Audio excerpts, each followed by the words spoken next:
Hi cuties. Today English handwriting ma. நம்ம handwriting classல நம்ம previousா ஃபர்ஸ்ட்ல இருந்து ஸ்டெப் பை ஸ்டெப்பா ரைட் பண்ணி கிளாஸ் எடுத்திருக்கேன். அதெல்லாம் இது வரைக்கும் ரைட் பண்ணியிருப்பீங்கன்னு நினைக்கிறேன். ஓகே, நீங்கள் வீடியோவை ஸ்கிப் பண்ணாமல் பார்த்துட்டே வாங்க. அப்போ தான் நான் சொல்லித்தரது புரியும். அப்படியே எங்கள் சேனலுக்கு லைக் அண்ட் சப்ஸ்கிரைப் பண்ணிடுங்க. அப்படி பண்ணலைனாலும் இப்போ சப்ஸ்கிரைப் பண்ணி வச்சுக்கோங்க. அப்போ தான் சேனலில் வர அடுத்தடுத்த வீடியோ பார்க்க முடியும். Okay, today class handwriting class start பண்ணுறேன். பார்த்தீங்கன்னா அது என்னென்னா காம்பினேஷன் லெட்டர். ஓகேவாம்மா? காம்பினேஷன் லெட்டர் ஒன்லி ஒன்று. ஓகே, இப்போ and then we are going to see about combination letter ma. I am right now.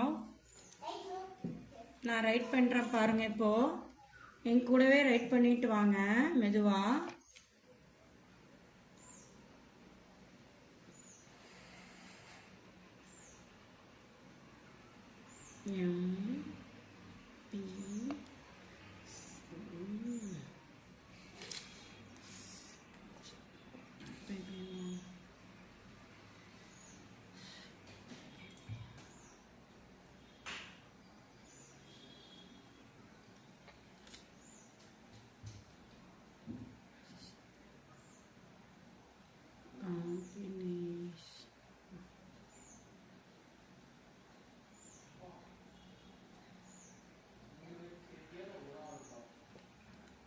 Combination letters.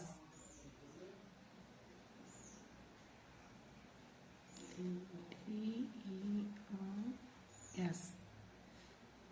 இது பார்த்தீங்கன்னா ஒன்லி ஒன் லெட்டர்மா. சரிங்களா? நம்ம ஃபஸ்ட்லேருந்து ஸ்டெப் பை ஸ்டெப்பாக பார்த்துருக்கோம். சரிங்களா? இது ஒன்லி ஒன் லெட்டர். அது என்ன லெட்டர்னு இப்போ நான் ரைட் பண்ணுறேன் பாருங்கள். ஃபஸ்ட்டு நம்ம இதை என்ன பண்ணோம், இந்த 4 ரூல் நோட்டில் 4 லைன்ஸ் இருக்குது பாருங்கள். இந்த 4 லைன் என்னென்ன லைன் நான் ஃபஸ்ட்டு சொல்லி கொடுத்தவங்களுக்கு டாப்பு, மிடில், பேஸ், பாட்டம். இந்த 4 லைனும் வச்சு தான் நம்ம இந்த ஒன்லி ஒன் லெட்டர் வந்து உங்களுக்கு கம்போஸ் பண்ணி எழுத போகிறோம். இது ஒரே ஒரு லெட்டர் மட்டும் தான் வரும். இப்போ நான் ஸ்லாண்டிங் லைன் போடுறேன் பாருங்கள். ஃபுல்லாக 4 லைன்லேயும் போட்டுக்கணும். ஸ்லாண்டிங் லைன்,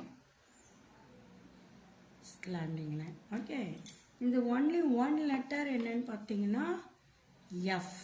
என்னம்மா? எஃப். எஃப் எப்படி ஸ்டார்ட் பண்ணணும் பாருங்கள். ஒரு டெயில் வச்சு கொண்டு வந்து ஒன்று ஸ்டார்ட் பண்ணணும். எஃப். இன்னொரு தடவை போட்டுக்கிட்டோம் பாருங்கள். One tail. அவ்வளோதான். ஓகேவாம்மா? ஓகே, இவ்வளோ தான் ஃபினிஷ் ஆயிடுச்சு. Today handwriting class over. Okay, thank you குட்டீஸ்.